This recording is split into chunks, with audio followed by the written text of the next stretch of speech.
we're financing these international corporations and banks to go give these loans to build infrastructure, which they themselves then own at our expense. And then those third world nations and old world nations rightfully hate us, and we get the blame for it, when really we're being drug along by the system as well. So this globalist corporate system, a crony capitalism, I guess you could call it, doesn't it exploit everybody except for what Rothkopf said on this show with his book, the head of Kissinger Associates, that the 6,000 superclass, they get all the power, money, and control, but the rest of the 6 billion, 400 million of us, we get the short end of the stick. Absolutely, yeah. You know, and what comes around goes around. We in the United States were willing to turn a blind eye on the use of slaves, essentially, in sweatshops that make us cheap shirts and tennis shoes. We were willing to turn a blind eye on get us cheap oil, even if it requires destroying the Amazon rainforest. We don't care, give us cheap oil. We kind of turned a blind eye on that, and we always sort of said, well, of course they're doing the right thing. Nike's not hiring slaves, and Texaco isn't destroying the rainforest. Well, Nike is hiring slaves, and Texaco did destroy the rainforest, and there's a huge lawsuit in Ecuador right now that's going to be won against Texaco. And they don't do the right thing. And, you know, we've gone through this period that really started Milton Friedman, the economist from the Chicago School of Economics, who was deeply embraced by Ronald Reagan, got us on this role of this, what I call a mutant virus of capitalism, which is to say the corporate executives don't need to be controlled. They're some sort of an elite, unlike the rest of us, who never do anything wrong. I mean, we've all got to have laws to keep us from stealing or cheating on our income taxes or picking somebody's pocket. But these corporate executives, they don't need any rules and regulations. No more rules and regulations. And everything should be privatized. They should be running everything, controlling all the world's resources. And let's give everybody lots and lots of credit. Get people to take lots and lots of credit. Well, I'll tell you, credit enslaves people. You know, if you're a union member and you got lots of loans, you got a big mortgage on your house, you don't want to go out and picket. You don't join the picket lines because you want to keep paying for your house so your family has a place to live. And so there's been all these things that really came up in the 70s and much more strongly in the 80s after Reagan was elected. And it just continued through Democrats and Republicans alike. God, Clinton was one of the worst. And they have served to put us all in this position that we economic hitmen back in the 70s were doing to the rest of the world. It was so successful in the rest of the world that it's been pulled on us. And now we got to get out of it, Alex. We can do it, but we've got to set our hearts and minds and souls to doing it. Well, let's look at the alternative, and then we'll get into solutions and, get your expert opinion on the current climate and what you think those solutions and the way out are. But let's look at the alternative. If they continue this process of they're above the law, the private Federal Reserve goes before Congress and says no one can audit us, no agency, no government. If this imperial power is allowed to continue, will we have private bank chairmen wearing crowns and being worshipped? I mean, that's the logical extension of this, is kind of a Hitlerian Führer precept where, well, we saw Cheney and Bush saying, it's not illegal if the president does it. If something's illegal and the president does it, it's okay. And we're now seeing Obama saying, yeah, we're going to continue no rights for detainees.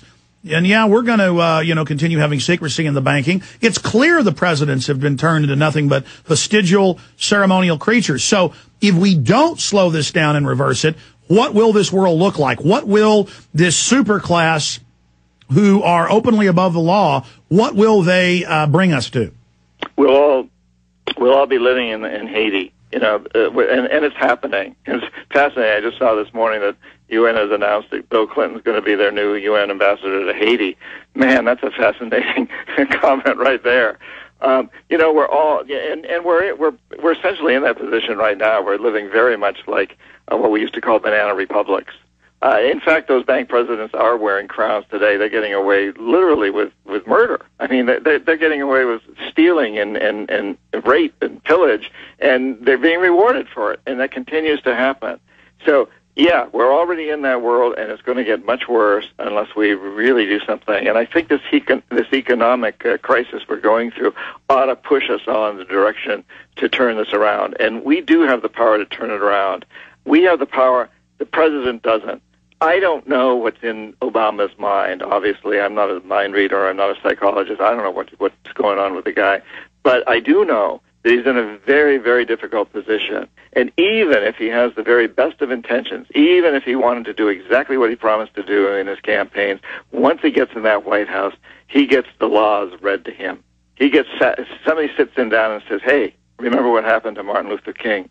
Remember what happened to Jack and Robert Kennedy? Remember. And Clinton, of course, wasn't physically assassinated, but he had a character assassination. And I think he had the forecomings of one back in his first term. And they clearly, stay there, they clearly do that to weaken them and make sure they're compromised. And clearly Obama's got a lot of skeletons. That's why they like him. He's also very graceful, very intelligent. And after Bush, it's like people want a president they're not ashamed of. John Perkins, stay there. Confessions of an Economic Hitman, #1 bestseller, new book coming out. Do you understand how dark it is? How far down the line we are? How late it is? We're talking to a gentleman recruited out of college by the U.S. government to work through private corporations to go in and facilitate the takeover of third world nations, predominantly in Latin America, but it goes on worldwide, by economic means. John Perkins, I want to get more into what's currently happening and how this is just expanding and expanding as they gobble up the entire planet and leave tyranny where liberty was and freedom was and economic freedom was. But looking at the structure, you know, the CIA is declassified. They brag. Other governments do this. MI6 does it. Other intelligence agencies do it. But nobody does it like the United States, obviously. The Russians did it to some extent, using money to get control of nations. But this program of going into third world countries, paying off their leaders, giving them loans at 25-30% interest, where $1 billion turns into $40 billion, getting the countries to sign over all their infrastructure, then the IMF World Bank documents where they turn the power and water off to cause a riot, so then society really falls, so the globalists can then buy up their stock markets. I mean, this is all on record, and now they're clearly doing it, not on a regional scale, but on an international, global scale. I mean, this is really a military system where they come in with the economics first, and as you said, back it up then militarily. After the society collapses, that creates the next crisis.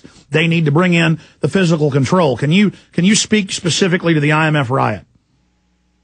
Well, yeah, I mean, probably the best example, the clearest example, is what happened in Cochabamba, Bolivia, a few years ago when the IMF decided that what it really wanted to do was take control of the water system down there. Bolivia couldn't pay off its debts, and of course the Bolivian people at the time were saying, we don't really owe these debts. These debts were taken on by military dictatorship before our time. We didn't have any say in it, and those guys are all gone now. The banks shouldn't have allowed this to happen. But in any case, the IMF went in, and they dictated that Bolivia had to basically give its water company in Cochabamba, its third largest city, to the Bechtel Corporation, a U.S. corporation. Bechtel went in and immediately increased all the prices of water. Some people had to pay 4 times what they'd been paying before. The word got out that people couldn't even use rainwater, that they had to pay for that. It was terrible. So there were huge riots. People were dying of thirst, poor people. And they took to the streets, and eventually they got their water system back, and Evo Morales then became president very, very much at the same time, and Bechtel kind of put its tail between its legs and left, only because this enlightened president came in at the time. But we've seen that thing time and time and time and time again on all sorts of levels, where in order to forgive a country's debt, and we never really forgive it, we just delay it, usually increase the interest rates. But in order to even make that happen, we force them to privatize their electric utility companies, their water and sewage companies, their prisons, their schools, their mines, their resources, their oil companies, and sell it to American corporations, or sometimes it's European corporations, time and time and time again. And now, of course, isn't it interesting how we're almost seeing a reversal of that process in this country, Alex, where in fact the private banks are in such dire trouble that the government is going in and bailing them out, and it's stopping short of actually taking an equity position where it really has control over them, but it's getting so deeply involved through these bailouts. So it's really socialization of the corporatocracy, of the people that run our big corporations, of the big corporations themselves. We're socializing them, and we've basically capitalized the poor people and all the failures in the country. John, I see it as socializing the risk, but privatizing the profit has been said many times, where I really see this as a corporate takeover of the government. I don't see it as a government takeover of the banks, because it's clearly the New York Fed and other private central banks that are running the show globally. They fearmonger, oh, my God, we're in this big crisis. You know, they use the derivatives and all the fiat currency and credit they made to buy up the world. Now that the bubble's popping, they're using that as a way to terrorize people into giving them even more power. And they're announcing on the news a new bank of the world and that we'll be paying our taxes to it. But these are the bankers. They're the experts. They know how to run things. Yeah, you're absolutely right. No, it's government money that's going in to bail out the bankers and other companies.